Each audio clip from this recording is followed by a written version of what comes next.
Comment soutenir une personne qui se sent abandonnée, frustrée, Oui. en colère et vulnérable? Ce que j'ai appris, c'est que si vous parlez à quelqu'un qui a eu un cancer, il vous dira que le plus beau cadeau qu'il ait jamais eu, c'est le diagnostic de ce cancer, parce qu'il a représenté pour lui une opportunité de changer.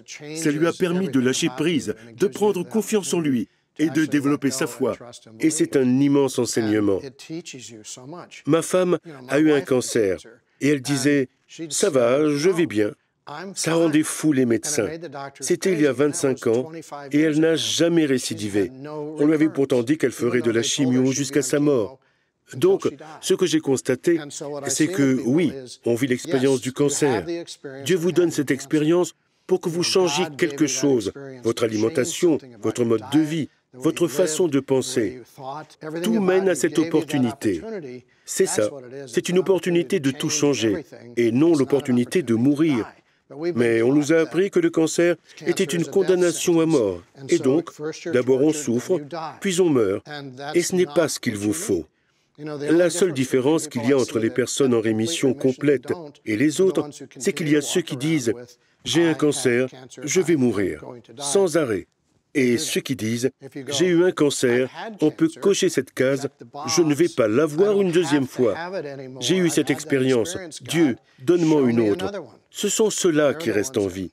C'est vraiment simple, mais c'est difficile parce qu'on nous a formés autrement. Belle approche.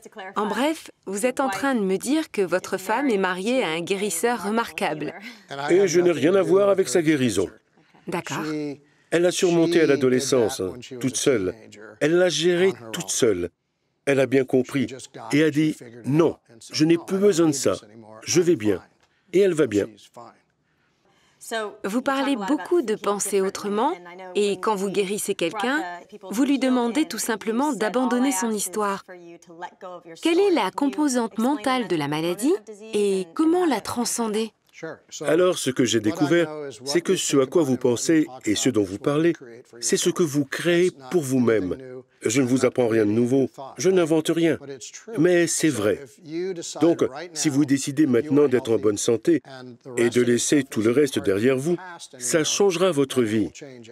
Votre corps crée 500 millions de nouvelles cellules chaque jour. Vous le saviez? 500 millions de nouvelles cellules chaque jour. En fait, elles entrent et disent « Salut Kelly, qu'est-ce qu'on peut faire pour toi aujourd'hui ?»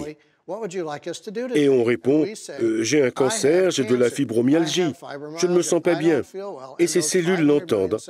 Tous les 2 jours, on génère 1 milliard de cellules. Et chaque année, votre corps est entièrement renouvelé. Pourquoi alors on ne reste pas en bonne santé? Parce qu'on répète sans cesse à notre corps ce qu'on ne veut pas. Il faut arrêter de lui dire ce qu'on ne veut pas et commencer à lui dire ce qu'on veut et voir ce qui se passe à l'intérieur. C'est vraiment simple, mais c'est l'inverse de ce que nous avons l'habitude de faire. On nous apprend qu'être malade, c'est quelque chose de négatif, qu'avoir la grippe, ce n'est pas bon. On nous apprend qu'avoir mal, ce n'est pas bien. Mais parfois, avoir la grippe nous sert à nettoyer notre corps des énergies toxiques qui ne demandent qu'à sortir. La douleur est le signe que votre corps change, grandit et guérit. Mais on croit que la douleur est mauvaise, donc on se demande tout de suite pourquoi on a mal. On se dit que ce n'est pas normal. Donc, on dit à ces 500 millions de nouvelles cellules que ce n'est pas bien. En fait, après que je vous ai traité, vous pourriez avoir mal parce que ce que j'ai fait, c'est un travail en profondeur sur votre cou et que votre cou guérit. Mais votre cerveau vous dira « Ça n'a pas marché, il y a quelque chose qui ne va pas. » Il y a 2 semaines, j'étais très malade. Moi, le guérisseur, j'étais malade. Je ne pouvais pas travailler, je ne pouvais pas penser, je ne pouvais rien faire. Et mon cerveau essayait de me dire « Qu'est-ce que j'ai fait? Quelque chose cloche chez moi. » Et ce qu'il s'est en réalité passé, c'est que mon corps a purgé l'ancienne énergie afin de faire de la place pour la nouvelle. Donc, souvent, quand on est malade, on fait en fait une mise à jour, mais on pense que c'est mauvais. Vous voyez, c'est fou.